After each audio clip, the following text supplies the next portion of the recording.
like a true anime fan, I'm changing my opinion. This is my anime of the season.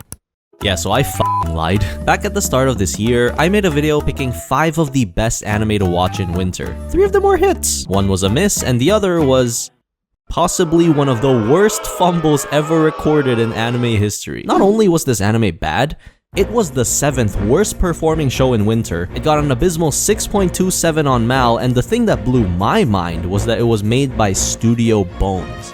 Yeah, Bones. Like the people who made Full Metal Alchemist, Mob Psycho, and My Hero Academia. Bro really said this was anime of the season?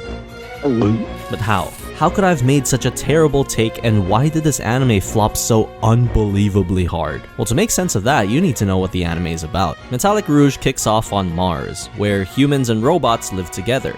But not like a roommate kind of way, think more like Django Unchained or Get Out. 12 Years a Slave, that kind of vibe. The robots, the Neons, physically can't fight back because of what's called Asimov's Code. Basically, they're designed to always obey human orders and can never resist or say no. Not only that, but they also require a special fluid called nectar in order to live. As it turns out, nectar is some good fucking shit, so when you got drug-addicted, power-tripped humans ruling over the robots, shit like this happens on the daily. Give it back to me!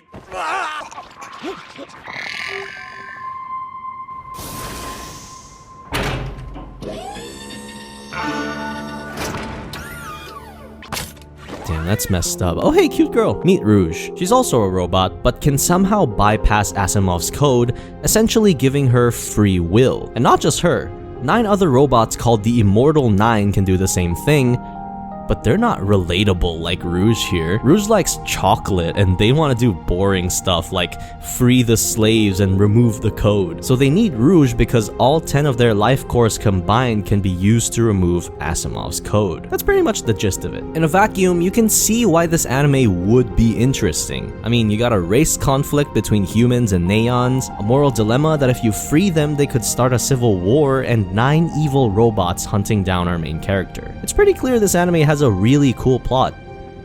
That was directly yoinked from Blade Runner, but it's cool, it's fine, everything's copy-pasted nowadays. I personally think Metallic Rouge could have been great if they didn't try to ass-ram 10 different storylines in one season. Here's the problem. The anime starts by showing you the robots being mistreated, so you're led to think, okay, this is gonna be like Attack on Titan, where Paradis fights back.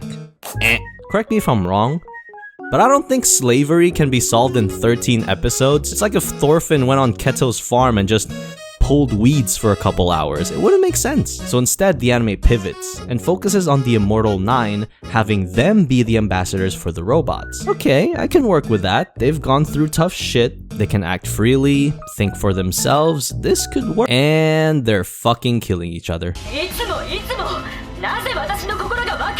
Somewhere in the middle, we realize that not all immortals are invested in this freedom shit. While some do seek to free the slaves, others straight up think it's a waste of time. Some just want to live a normal life, and this guy just likes fucking around with everyone's plan.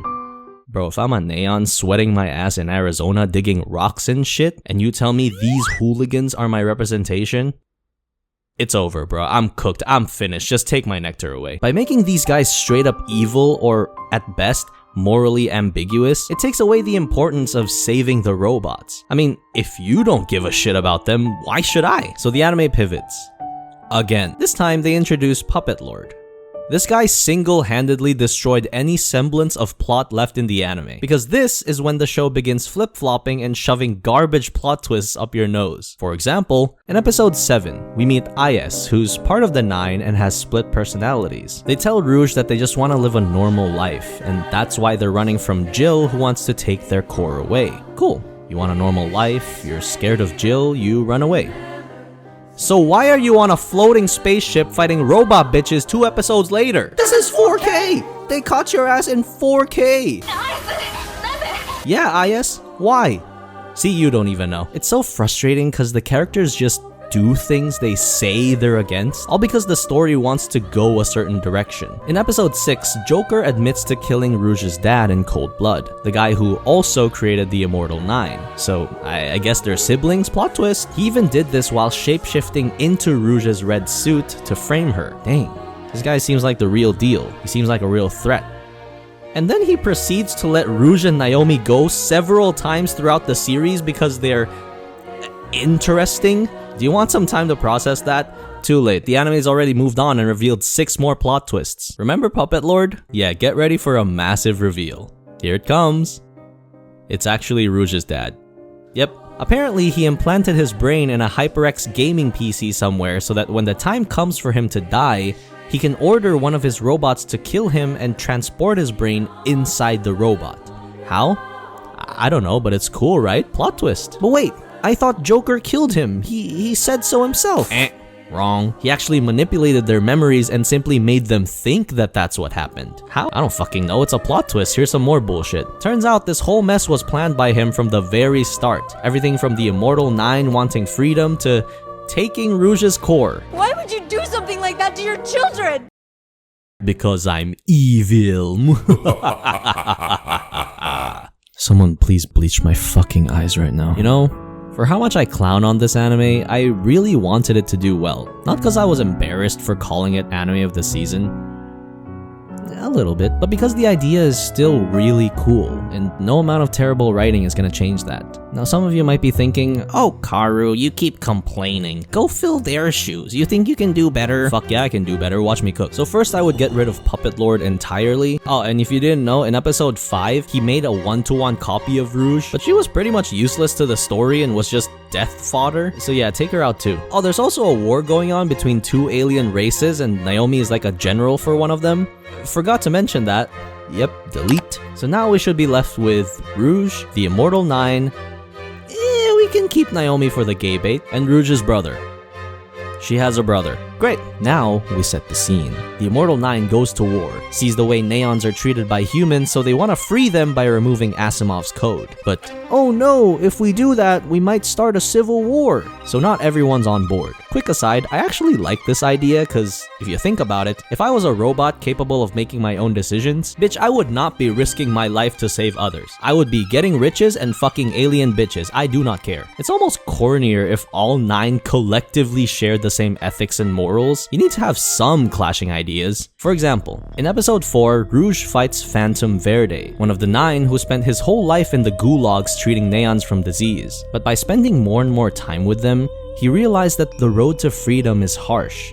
So harsh, in fact, that dying would be an easier way to achieve freedom. He doesn't say any of this out loud, but from his actions and scant dialogue, you can piece it together. So it makes sense that his own bias and experience would affect his view of the world, and thus his view on freedom. Apply that to the rest of the 9 and we're in for a banger story, baby. Let's talk episodes. 13 episodes, I'd allocate 7 to exploring each perspective the robots have on freedom. You know, so Rouge can take all these perspectives, take all these ideas, and form her own idea of freedom. And of course, she has to fight and then kill them in the end. We gotta include the banger, "The moment has arrived for fighting." So now we're left with 6 episodes. The first 2 are gonna be used to set the world, set the tone, and the last 2 we find out Rouge's brother was pulling the strings all along and he wants to use the Neons to rule the world. Oh no! The final 2 episodes is the big battle between sister and brother, where Rouge wins and sets everyone free, but now